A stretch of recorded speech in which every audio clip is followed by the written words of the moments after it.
Bebe Kulu n'avuddeyo n'abeera ng'ate awolereza Alien Skin ku nsonga z'omuvubuka eyafa gye buvuddeko awo. Omugenzi bwe yali afa nga tannafa yayimuka n'ayogera n'ayerekodinga ku TV ku ssimu ye n'agamba omuvubuka gwe bayita Babu yankuba. Era wuliriza mwe ne munyiikira Alien olw'okuba yali akozesaani Babu. Kaakati kikino omwana oyo yava mu ghetto nga mmwe aba ghetto. Omwana oyo gwe mwagala okuzikiriza yava mu ghetto nga mmwe abaki. Bwe muba n'engeri yonna edisipulini nga toyonoona bulamu bwa muntu ate amaze bw'olabira ddala nti agenda kuyambako abalala. Mu mawulire amalala abaagalana baabano baafunyeemu obutakkaanya buli omu n'abeera ng'ate alangira munne. Simanyi oba oli ttiimu ki, oli ttiimu musajja oba oli ttiimu mukazi, atwesange mu comment section. Naye ensonga za nnyumba munnange gy'ogenda okubeera ng'ate olaba mu katambi ako. Ebiseera ebimu ono nga ssente onziwoono kati ye yalinanga amabanja ago nga we muwase yali akola mu kampani naawe wali okola ogw'okubba ebintu by'abantu otuuka okusetinga tata wa Ssekindi bagende bamuteme. Ani alina ssente? Kubanga gwe badinga ne bagana ne batema omusajja essaawa ne baba nga baakuloga omutwe weesootinge ono muloge baakuloga oyo muloge yagwakuze ku ttabi ne mujjanjaba emyaka simanyi oba ye yagenda ku musawo kubanga nze nkimanyi nti ndi nnomo tebazijanjabangako yadde okutabika ey'olukale era nga we yateekawo nti najja n'ab'ebijambiya okwagala okunsiba mu kkomera njagala ofiirayo. Era ebyo bigambo bye bya bulijjo kwagala kunnafuya kubanga atandise n'okukolagana abeerosi endala akolagana ne batuuka waddewo chairman LC1 Makindu, chairman LC3 movement najja atandise okunteekako embeera embi olw'okuba yantwala mu owa RDC assistant RDC ne bakuyakuya ensonga zange. Obyogerako ki? Ebyo alina obyogera kuba ayagala awantu wange. Awaliwa alina obyogera si bituufu kubanga bangi ankubiridde amagi agawera. Tosobola kubeera ku kintu nga mukibeerako endagaano eyange teriyo wano kubanga manyi mubbi nina yiye poliisi yampaako kopi tulage ku yiye eyiye ngirina kagundi kukogambya kokunywelako eddagala kaliyo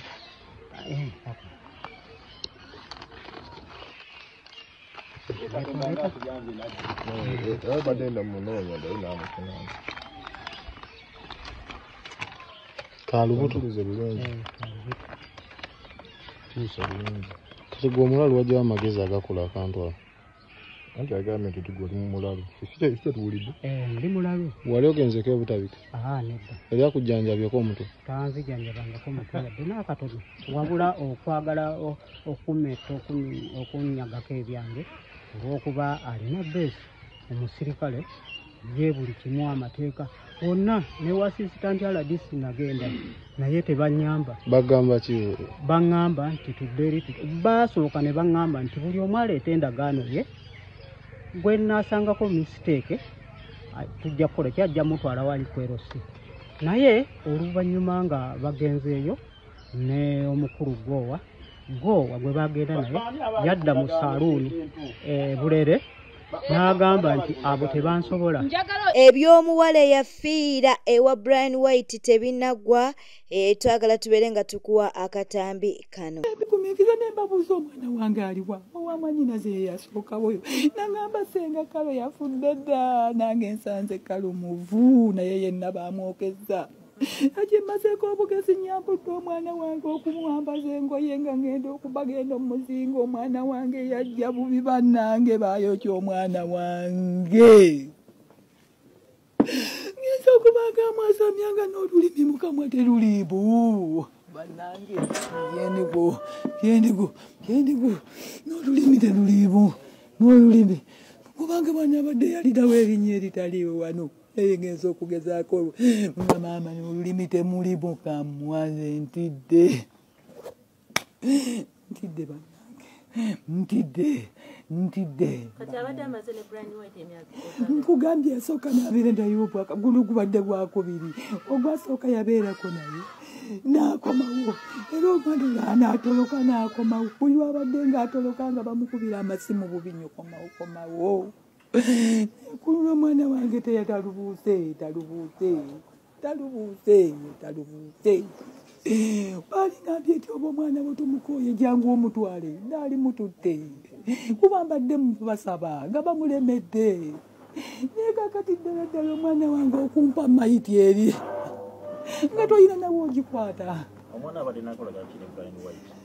omwana oyo Sebagamba yayogerako ng'alinamu omwana wa mwanyina sekwabulira nti Brian White yasooka mukwana n'amwagala ng'amuleeta wano naye ng'akikola omukazi takola ki takimanyi kakati ng'abibuulira oyo omwana wa mwanyinaze ng'era Brian White ayagala omwana abeere waka ayagala waabeera waaba abeera naye nga simanyi nti agezaako kwagala mukozesa nakumalawo obulamu bwe yali mazeewo obulamu bwa mwana wange maama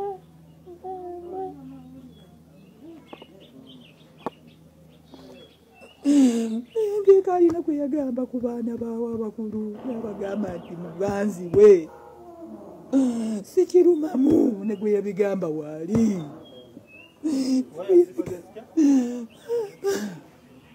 byebyo bannange nze era mbadde nsize n'omulambo nga mmanyi naamusanga bw'atandika okulya mbadde nsize n'omulambo nga mmanyi musanga wasala esala alya ennyama kuba kye nalabye ku mwana wange bannange era mukulu wegundi byagambye mbukando maama erisikando mwana wange balina lwe baatadde ne bakoleeza.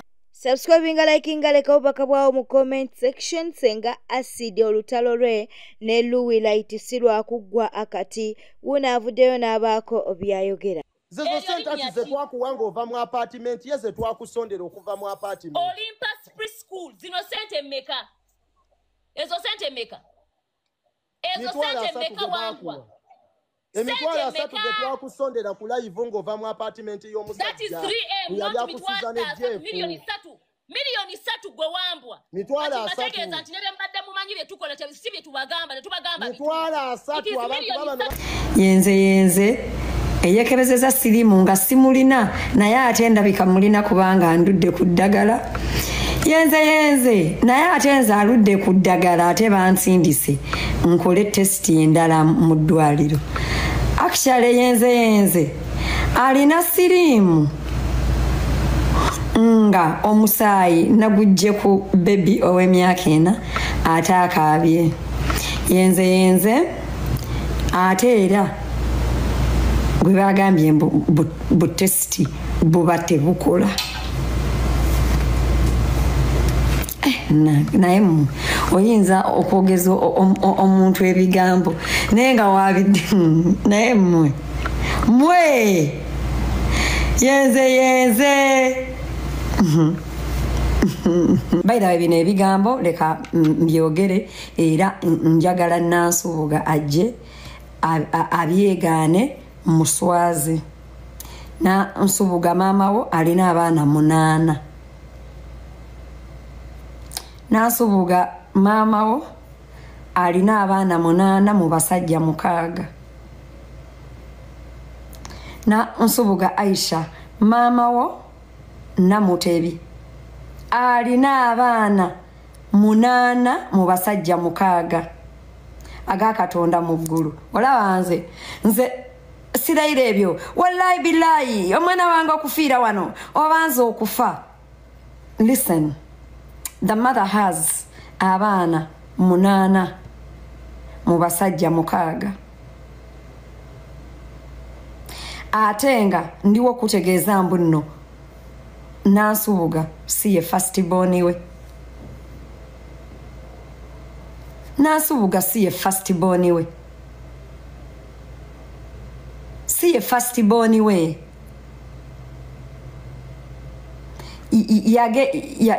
Yatugambye maama we yamuzaala mutaata we. Era Senga Acid munange avuddeyo ku nsonga z'omuwala eyafiiridde ewa Brian White.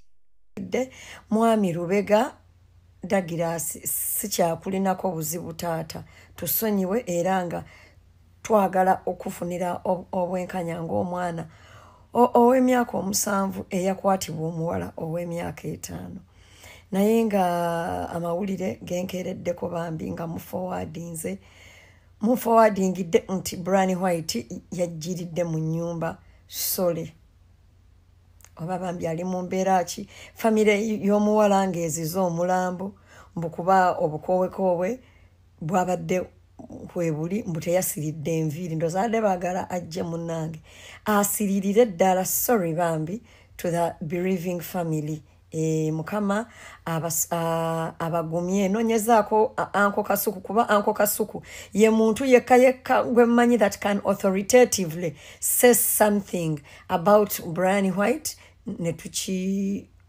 netukirabamu ensa naye nga munonyezaako sinaba mulaba era nga bambi si mawulire malungi. In other news mbadde nsaba DJ amplayingire ennyimba zino 3 Big Mouth by Far ankubireyo akayimba kabakamwako ankubireyo n'akayimba akalala akayitibwa kati mmanya saiziyo akasemberayo ddala ankubire ndi mazima wanvu. Calvin Kayanja atabukidde ba Foot Soldier mbu munange bali mu kuteekawo ekibozibozi kya Made in Sereko akosa ne munange Katikkiro Charles Peter Mayiga mbu munange mbu ebyagobeseza Made in Sereko mbu nsonga za kuba nti nno yayagala a girlfriend mbu wa Katikkiro. Kale katukkirize nga bwe mugamba Made in Sereko bamugobye ku radio lwa Nuupu naye njagala kubabuuza mwenna abava mu Buganda n'abali mu propaganda nti omusajja yeevulunga mukazi wa Mayiga ani yamuwa recommendation nga bamuwa omulimu ku radio ya Buganda.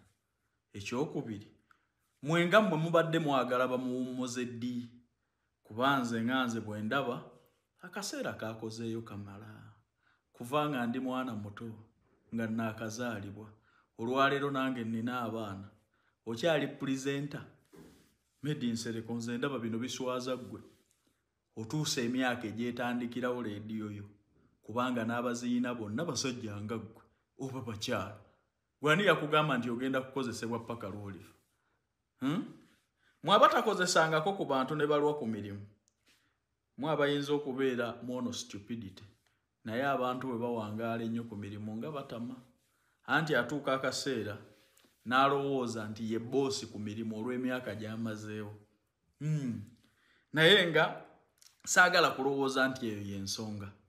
Bannange bwe mba nkuwadde omulimu si kyapa nti kirikyuka lw'olifa. Omulimu is a service era kola nga weetegekera wa woolidda.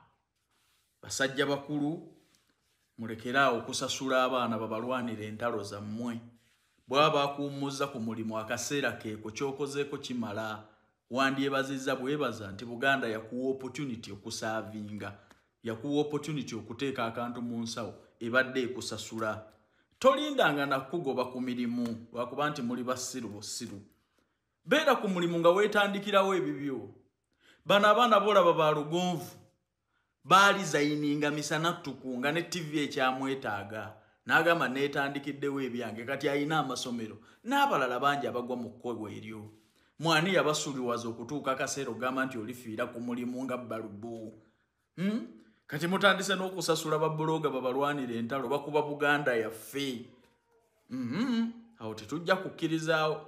Bwete etambudde obadde mulabi mulungi alikwekubira ku Newspack channel kankusobere ngo subscribinga o likinga n'okuleka obubaka bwawo mu comment section. Beera bulungi weeraba.